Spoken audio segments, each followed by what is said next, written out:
But instead tonight, I am standing here in front of you behind the podium, speech in hand, because I have a vision to share with you, a vision very close to my heart.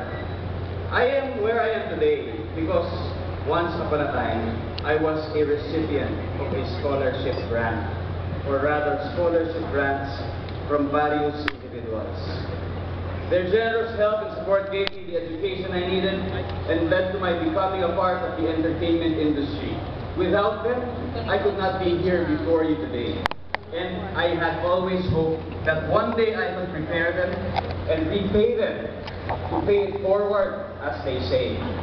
Thanks to circumstances, I am now in a position to help others and give them the support and assistance they need so they too may receive the precious gift of education I had once received.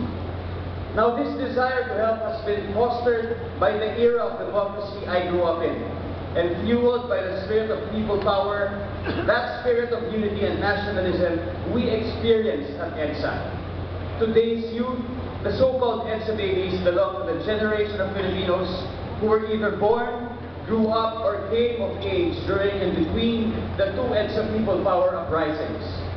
Born into freedom, EDSA babies are often described as techno and social media savvy. They are multitaskers but have a tendency to be detached to social issues. But when they are driven with a sense of social mission, they are movers and shakers that play a pivotal role in both EDSA DOS and the People's Campaign that installed Pinoy to the presidency. And I am proud to say that yes, I am an EDSA baby. And it is because of EDSA that Yes Pinoy Foundation and Paaralan were born.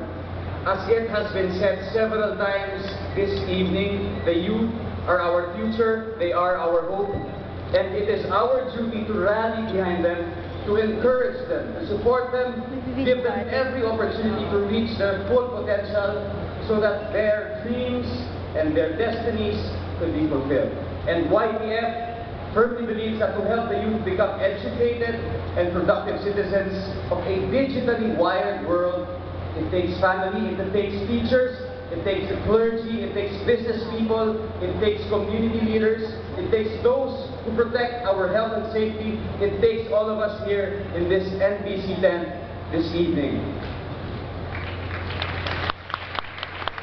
Ang Paaralan po is a means to that end. More than just a roving bus, it is YPF's main vehicle to reach the marginalized youth and help strengthen learning communities that will sustain local initiatives in bridging educational resource gaps.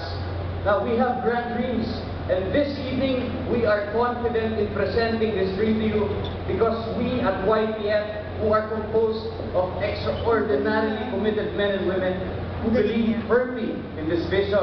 Now, to quote Franklin Roosevelt, sabi, we cannot always build the future for our youth, but we can build our youth for the future. And we hope to do this by equipping the youth of our country, a large percentage of whom come from the underprivileged and marginalized. We want to build them up for the future, but this grand dream cannot be achieved by just one person, by just one organization. We need everyone in that dream working together in a continuous effort to build a nation worth living for, one that we will never leave behind.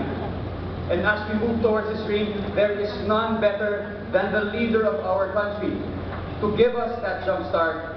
Today, we turn over the steering wheel of Paaralan to him as a symbol of YPF's gift to the Filipino youth and the Filipino nation so he can steer us in the proper direction.